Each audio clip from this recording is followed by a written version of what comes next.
Hello guys, welcome to our channel Isha Iva YouTube channel. So இன்றைக்கி என்ன பார்த்தீங்கன்னா, லாங் வீடியோ போட்டு ரொம்ப நாள் ஆகிடுச்சு. ஸோ அதனால தான் இது நேற்று வந்து நர்சரிக்கே போயிருந்தோம்.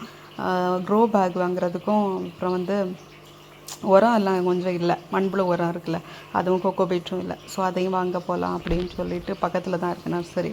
ஸோ அங்கே போயிருந்தோம். ஸோ அப்படியே அங்கே பார்த்தா கொஞ்சம் வெரைட்டி. இது வந்து நாங்கள் இதான் ஃபஸ்ட் டைம் இந்த நர்சரிக்கு போனது. உஷா நர்சரி அப்படின்னு சொல்லிட்டு இருந்துச்சு. ஸோ அப்படியே கொஞ்சம் ஒரு ரவுண்ட் அடித்தோம். இருந்து பக்கத்தில் அப்படியே கலர்ஃபுல்லாக நிறைய ஃப்ளவர்ஸ்லாம் இருந்துச்சு. குரோட்டன்ஸ் செடியெல்லாம் இருந்துச்சு. எங்கள் வீட்டில் ஒரு குரோட்டன் ஆள் ஹைட்டுக்கு அப்படியே ஸ்ட்ரைட்டாக வளர்ந்துருச்சு. ஸோ அதான் ஒரு டிப்ஸு கேட்டால் அவங்க சொன்னாங்க, கட் பண்ணி விடுங்க வளர்ந்துடும், கட் பண்ணி கம்பு வச்சா போதும் அது வளரும் அப்படின்னு சொன்னாங்க. அதுக்கு பிறகு அப்படியே இந்த க்ரோ பேக்ஸுமே இல்லை அவங்ககிட்ட. அதனால் கொஞ்சம் இந்த கவர் மாதிரி டைப்பில் க்ரோ பேக் உண்டுல, ஸோ அந்த இது வாங்கினோம். அதுக்கப்புறம் இந்த இது இப்படி பேக்கெட்டில் இருக்குல்ல, இது வந்து 30 ரூபா 40 ரூபா அந்த இது தான். நம்ம அப்புறம் வீட்டில் இருக்க பழைய தொட்டி எல்லாத்தையும் மாற்றி அப்படியே வச்சுக்கிட்டோம். அந்த தொட்டியில் வாங்கும்போது மட்டும்தான் நம்மளுக்கு ரேட்டு கூட, மற்றபடி இந்த பேக்கில் இருக்கிறது எல்லாமே வந்து ரேட்டு கம்மி தான். அதனால் அப்படியே சும்மா இந்த இதில் வந்து ஃப்ளவர்ஸ், இந்த பர்பிள் வாடாமல்லி கலர் இருக்குல்ல, ஊதா கலர்னு சொல்லுவாங்க. ஸோ இந்த இதுவும் பிங்க் கலரில் ஒரு ஃப்ளவர் வாங்கினோம். ஸோ இதெல்லாமே எப்போவுமே டெய்லி வந்து பூ பூத்துட்டு தான் இருக்கும் அப்படின்னு சொன்னாங்க. சில இது வந்து நம்மளுக்கு அதை என்ன சொல்கிறது, ஒவ்வொரு காலத்துக்கு ஏற்ற மாதிரி தான் பூ பூக்கும் அப்படின்னு சொல்லுவாங்கள்ல. ஸோ அந்த மாதிரி இல்லாமல் இது எப்போவுமே பூ இருக்கும் அப்படின்னு சொன்னாங்க.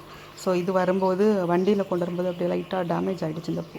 அதை அப்படியே ஒரு ஒட்டு போட்டு கட்டு போட்டு அப்படியே வச்சிடலான்னு சொல்லிட்டு அப்படியே பிளாஸ்டர் போட்டு ஒட்டிகிட்ருக்கோம். அதுக்கப்புறம் 2 ரோஸ் வாங்கியிருந்தோம், இல்லாத கலரில் 2 ரோஸும். அப்புறம் கொஞ்சம் சீட்டில் வாங்கினோம்.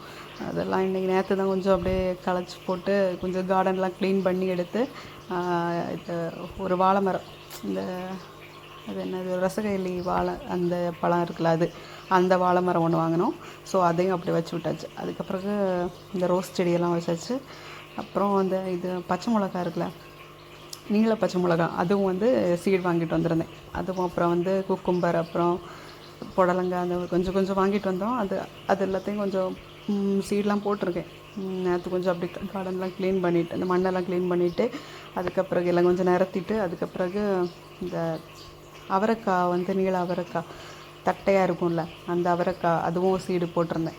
அப்புறம் வந்து இந்த பிரியாணி வைக்கும்போது ரொம்ப அலை அப்படின்னு ஒன்று சொல்லுவாங்கள்ல, ஸோ அதுவும் வாங்கிட்டு வந்தேன். இது வாங்கணும்னு நினச்சிட்டே தான் இருந்தேன், மறந்துடும் சில டைம் போகும்போதே. அப்போ போய் அப்படியே கேட்டேன், ரொம்ப இலை இருக்கா அப்படின்னு சொன்னோன்னா இருக்குது அப்படின்னு சொன்னாங்க. அதுக்கப்புறம் சரின்னு சொல்லிவிட்டு அப்படியே கையோட ஒன்று வாங்கிட்டு போயிடலாம். ஒரு டைம் இன்வெஸ்ட்மெண்ட் தான் அந்த ரொம்ப இலை, அதுக்கப்புறம் நம்ம வாங்க வேண்டியது இருக்காது, அது க்ரோத் ஆகிட்டே தான் இருக்கும். அதனால் சரி அப்படியே வாங்கிடலாம் அப்படின்னு சொல்லிட்டு அப்புறம் வந்து இந்த இதெல்லாமே அப்படியே கிளச்சி விட்டுட்ருக்கோம். இந்த பிச்சி செடி நாங்கள் இந்த வீட்டில் வரும்போது நல்ல பெருசாக இருந்துச்சு. அதுக்கப்புறம் பூவே பூக்கலை, 2 மாதமாக பூவே பூக்கலை. அதுக்கப்புறம் நான் சொன்னேன், கொஞ்சம் கட் பண்ணி விடுங்க, க்ரூம் பண்ணி விட்டேன்னா அதுக்கப்புறம் பூ பூக்கும் அப்படின்னு சொல்லிவிட்டு, அதுக்கப்புறம் அதை கட் பண்ணதும் அதில் பூவெல்லாம் வந்து பூத்துரு. இப்போ தான் மொட்டு வந்திருக்கு இது. அதுக்கப்புறம் சரி சுற்றி எல்லாம் கிளச்சி விட்டுறலாம் அப்படின்னு சொல்லிட்டு இதான் நேற்று வாங்கின அந்த வாழை. இது இங்கே ஆல்ரெடி இருந்த வாழை தான். இந்த பக்கம் எல்லாம் கொஞ்சம் க்ளீன் பண்ணிகிட்ருக்கோம் ஒரு சைடு. இது நம்ம க்ளீன் பண்ணாமல் விட்டுட்டோம்ங்களேன், அதில் சின்ன பிள்ளைங்க வர வீட்டில் இருக்கா, பாம்பு ஒரு டைம் நான் பார்த்தேன், 2 டைம். அப்புறம் எங்கள் வீட்டுக்காரர் ஒரு டைம் பார்த்தார். ஸோ அதனால தான் க்ளீன் பண்ணிகிட்ருக்கோம்.